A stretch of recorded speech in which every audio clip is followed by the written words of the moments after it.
Welcome to the Battle of the Baddest podcast, episode 10. I'm Gareth Davies and I'm out here in Riyadh, Saudi Arabia for the event. Well, we had the grand arrivals on Tuesday. On Wednesday, we had the workouts. I caught up with Joe Tessitore back at his hotel, the commentator, of course, for ESPN on this week's show. And also, I had dinner with Mike Tyson and I sat down with Dewey Cooper, the man who's been training Francis Ngannou in Las Vegas. And get this, Mike Tyson told me that if he fought Tyson Fury in his prime, he'd stay on his chest and let his hands go through the body and upwards. Who would have won that fight? Let me know on this week's Battle of the Baddest. All that and more coming up.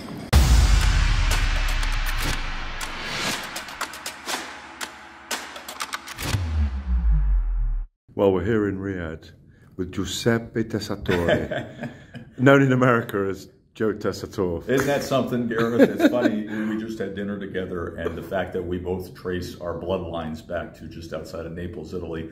But yeah, Joe Tessitore, as they would say in America. But they've bastardized you. Correct. That's what they've done with your beautiful... The proud son of an Italian immigrant, let me say that. So it's good to be with you here in Riyadh season. Well, I know that you've watched the Battle of the Baddest podcasts, and you know, you are doing blow by blow of Fury versus Ngannou and the other 5 heavyweight fights, and McGann versus Duran Jr. On Saturday night for ESPN in America. You can see there in the background.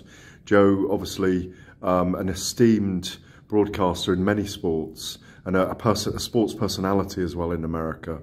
Joe, I mean, we were masticating, if I can say that. While we ate our food, we masticated over the fight when the bell goes between Fury and Ngannou on Saturday night.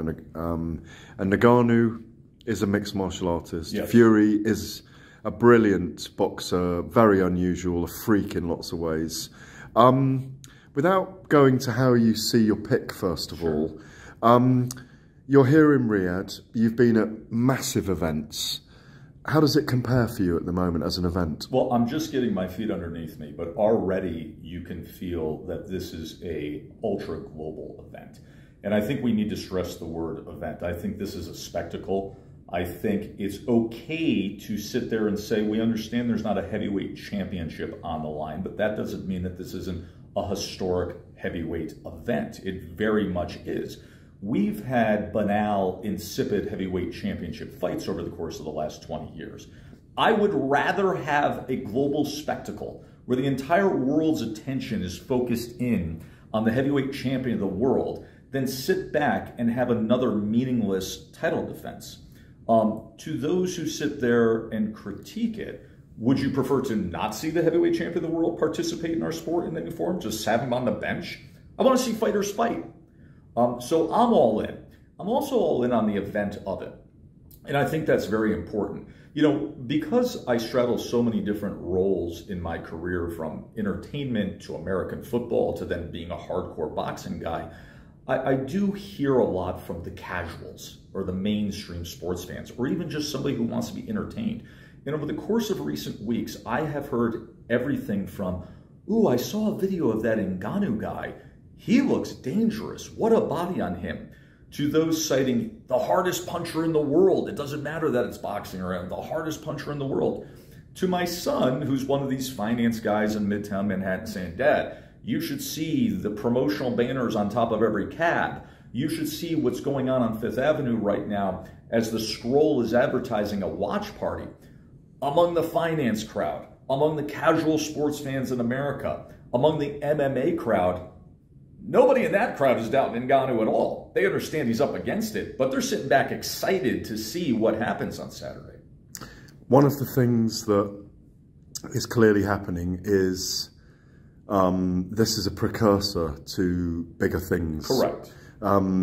Saudi Arabia is investing in heavyweight boxing. Are they ever? Yeah, and Bob Arum said it. You know him very well. Bob Arum spoke to me in the week and said, you know, I'm going out and buying heavyweights right now. Yeah, and he's put a good stable together. Yeah, Arslanbek Makhmudov's on this card. Jalalov is one guy he's got invested in. Jared Anderson. And that's really the guy. Jared Anderson's Is he? Yeah, Jared Anderson. Why is he not on this card then? Yeah, well, listen, that's a Jared Anderson in Top Rank decision. I mean, I know he's fighting every 6 weeks at the moment, you know. And there have been opportunities. I know there was even an opportunity when Tyson fought at Wembley most recently where Jared could have been on the card. There was a minor injury that kept him off the card. But I would love to see Jared get some of the shine in these mega events. But as somebody who's covered Jared from his pro debut forward, athletically, amateur pedigree, skill set, size, speed, power. He has every single tool on the tool belt. And I was blown away by his defensive prowess last time out, his commitment to the jab last time out. We've always known he's a right-hand puncher. He's young in a division where you can take your time. All right then. Okay, you say that. Let's say Fury beats Ngannou. Fury beats Alexander Usyk. Correct. Fury beats Anthony Joshua. Well, then the Alexander Usyk rematch. And then, all right, maybe the Alexander Usyk rematch. Right. And we're late 2025, early 2026 then. Yeah, early 2026. Fury says, you know, I want another one. Can Jared Anderson beat him? Obviously, former sparring partners. We have to see how Jared is battle tested at that point. I don't believe there is a big man walking the face of the earth and breathing who can beat Tyson Fury until something alters who Tyson Fury is. And whether that's age or injury, those would be the only factors that could do that. Jared will be the heavyweight champion of the world, in my estimation. But I have always thought that that screenplay plays out with a final act of the Tyson Fury, AJ, Deontay Wilder, Usyk, Ruiz era going to bed.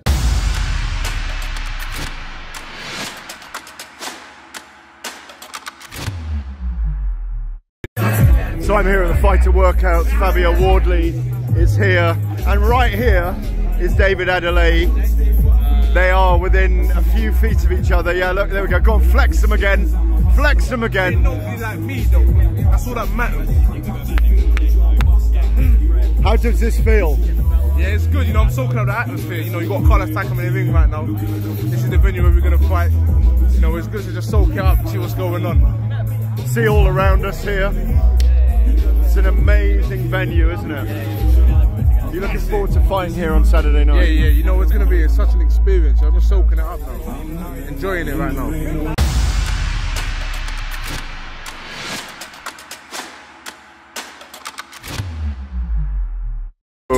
So in the ring now, friend of Battle of the Baddest podcast, of course, Moser Tauma, showing his speed here. Look at this. This is what you can do when you're 18 and you're a giant heavyweight. He'll have a few nerves here, but he is so looking forward to this. Moses was sitting next to me on the plane on the flight over here, slept all the way. He's going to have the time of his life, this kid, in the next 2 or 3 years. 18 years old, unbeaten as a young heavyweight. He will look back on this event as very, very special in both his life and his boxing career. Here he is, Rico Moses Tauma. I met your dad tonight. No way. What do you think? Oh, well, I had to ask him a question, which was... He looks like a prince, doesn't he? He looks like a very cool, wise guy. No, he is. And I said to him, when your son was running out of school to spar with Joe Joyce when he was 15, did you know? He said, of course I didn't know. He never told me. What would Dad have said if he told me he'd been sparring with Joe Joyce at 15? He would have said, finish it up. That's what he says all the time. After all my fights here, he just goes, finish it up, finish it up. Don't waste time. We sat opposite each other on the plane on the way here. I read books, you slept. What does it feel like to be out here? Is it exciting seeing the arena tonight? Yeah, of course it is. All week I've just been thinking about I just want to get in the ring, so 100% I'm excited. When I pan over there, and here's the arena for Saturday night, what do you feel about being in here? It's nothing new. I've boxed in front of... Yeah, I'll have you there. I've boxed in front of crowds, no crowds, a lot of crowds. I've boxed in all over the world, in Bulgaria, Spain, Romania, England. It's just another country to the roster. When you say it's just another country, though, they're talking about this being the country that where the heavyweight boxing is going to be for the next few years. It's going to be 100%, but my time will come. Can you picture yourself? Just stay with me for a moment. Can you picture yourself fighting for a world title out here? I ain't got a picture. It's going to happen. It's going to happen, of course. I'm destined. Rico Itauma, do not miss the rise of this man.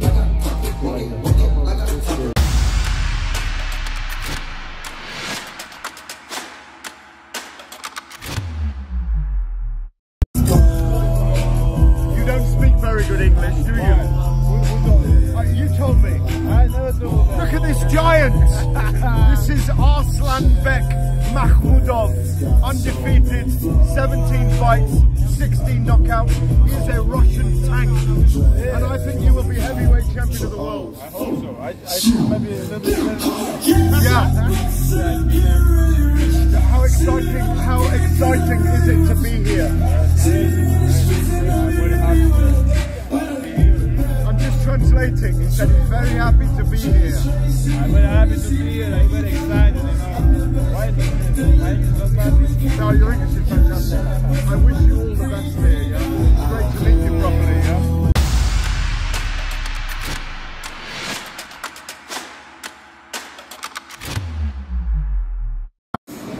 Well, at the workouts for the Battle of the Baddest, Fury versus Ngannou, we saw Ngannou go through his paces with Dewey Cooper, his trainer, but also that he is clearly looking in great shape. Can he get inside on Fury? Can he get advantages in those early rounds? He looks very, very fit, very determined. As he said himself, this is a win-win for him.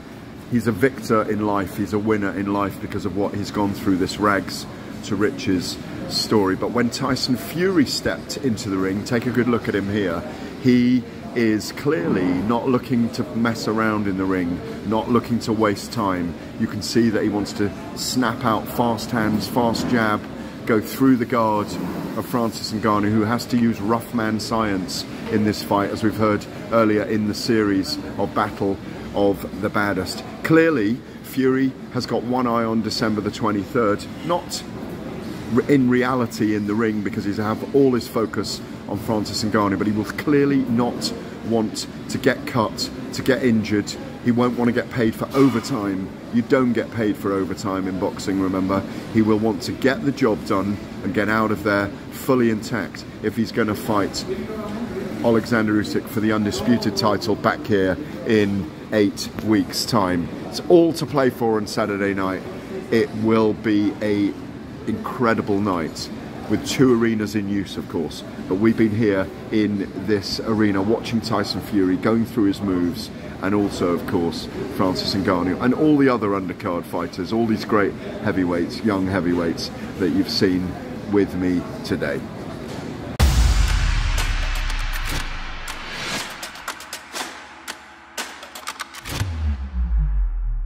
So we've had the workouts tonight, and there's a sense that Tyson Fury is looking for speed and power. I don't think he's going to mess around in the ring. We saw it tonight, showing his skill set, and I think he's going to go in there and try and open up Francis Ngannou really quickly. I think, given the magnitude of the fight with Alexander Usyk, I think he wants to get this fight done. He wants to come out unscathed. He wants to come out with no damage, no cuts, no bruises, and just do a number on Francis Ngannou. There's a real sense of that. They are pushing ahead here with that fight on December the 23rd. The undisputed heavyweight title. I can only say that from what I'm hearing and feeling about this event. They are so serious about driving it. It's emerging from Fury's camp that he wants this fight, that he wants to be busy. This is just the precursor on Saturday night to going in against Alexander Usyk, who we believe is coming here. Will they announce it in the ring? We've seen great things today. Some of the other heavyweights look fantastic. Wardley and Adelaide are primed. Moses Itauma is enjoying his moment. Arslanbek Makhmudov is a giant Russian fighter, as we saw earlier. there's an enormous feel about this event. There's an enormous feel about the way they're building everything. I'm going to be at the press conference tomorrow, and then obviously at the weigh-ins on Friday. Stay tuned for the Battle of the Baddest podcast. It's late in Riyadh. The wind, Riyadh, is strong here. I think I said it correctly. It's a beautiful place at this time of night, you know. It's had a little shisha pipe. Don't miss the next episode of Battle of the Baddest. There's so much going down here. Mike Tyson's arrived. You'll see the picture of him there. This is a very big, very special event. I think Joe Tessitore's analysis leans towards the fact that he feels that this will be a long fight. I don't think it will be. I thought it would go 4 or 5 rounds originally, but I've got the feeling it might not even go 3 rounds. I'm going into the night.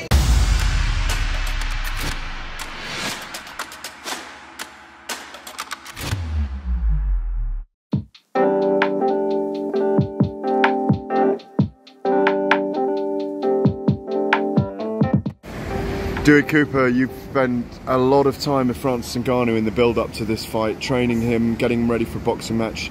You've been in boxing all your life, yeah, boy to man. What have you made, first of all, of the naysayers, the critics who say that Francis has got no chance at all? Have you had to get into him mentally as well as physically and as well as technically? Well, actually, not too much, because Francis has already overachieved. His life has always been hard. He's always been doubted. He's always been underestimated. He's always been around non-believers. And he's at this point.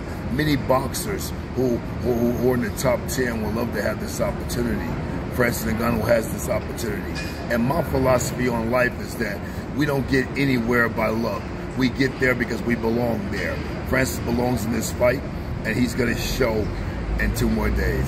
I mean, you're not going to give away the game plan, but part of what he has is power. We know when we're involved in boxing that technically a lot of power comes through the feet, not the hands, yeah. through the movement, legs, through the legs, hips, posterior chain. Exactly, all that posterior chain, exactly. So, have you been able? We haven't seen you that visible. You know, Mike Tyson's been in the forefront with that, showing his that amazing twisting that he can do to throw his power when he was fighting.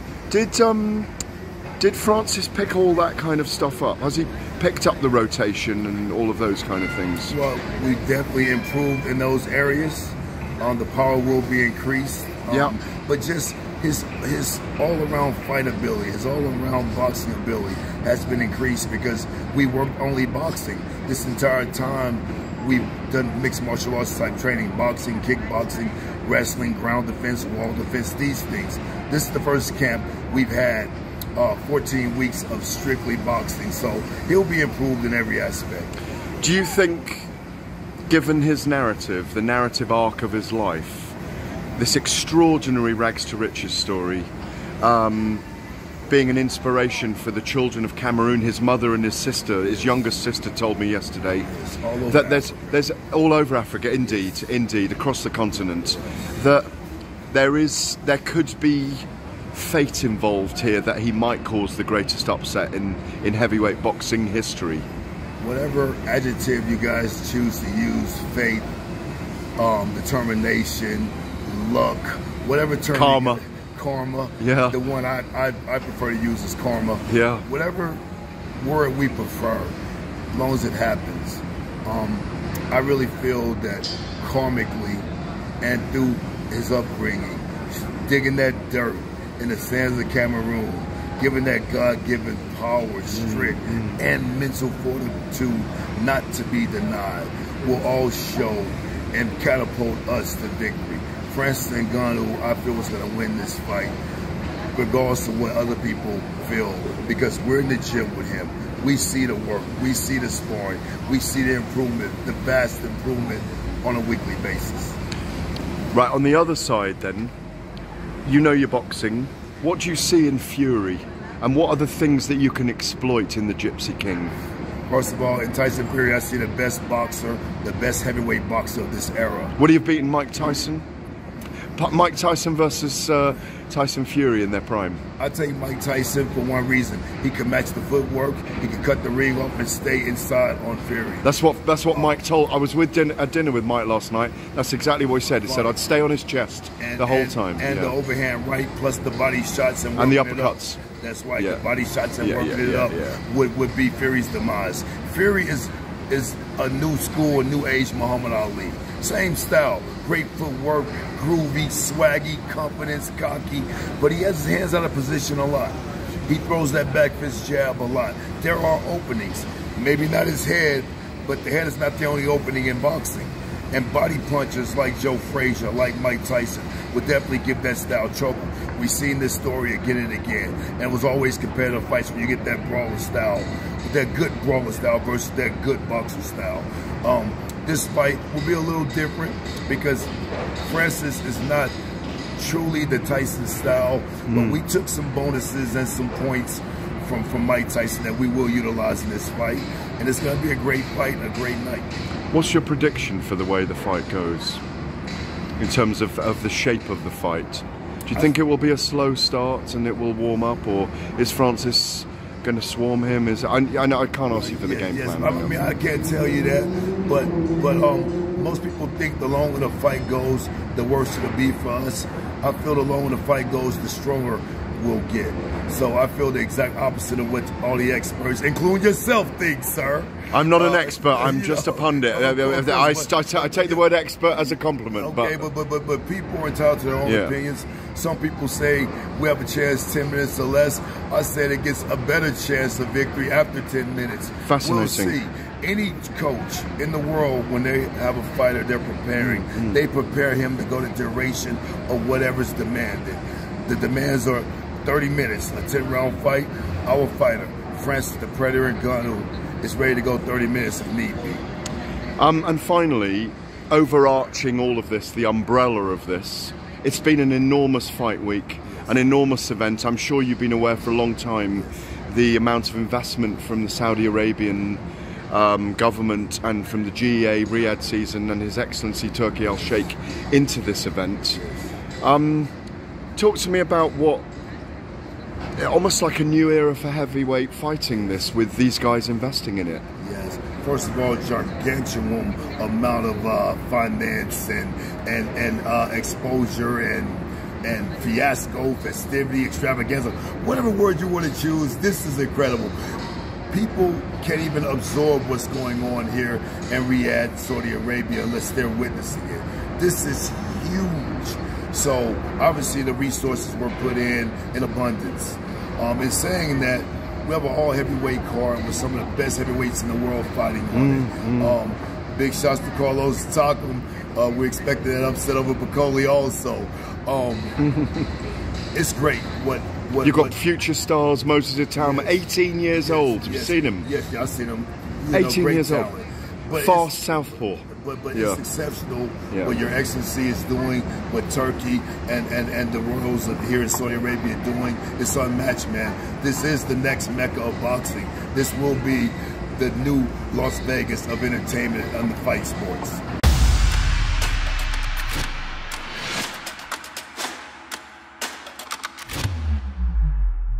Well, that's it for episode 10 of the Battle of the Baddest podcast. Ngannou's here, Fury's here, this great undercard is here, 5 other heavyweight fights, and of course Jack McGann against Roberto Duran Jr. You've been watching the Battle of the Baddest podcast. I'll be back later in the week for lots of news, views and interviews.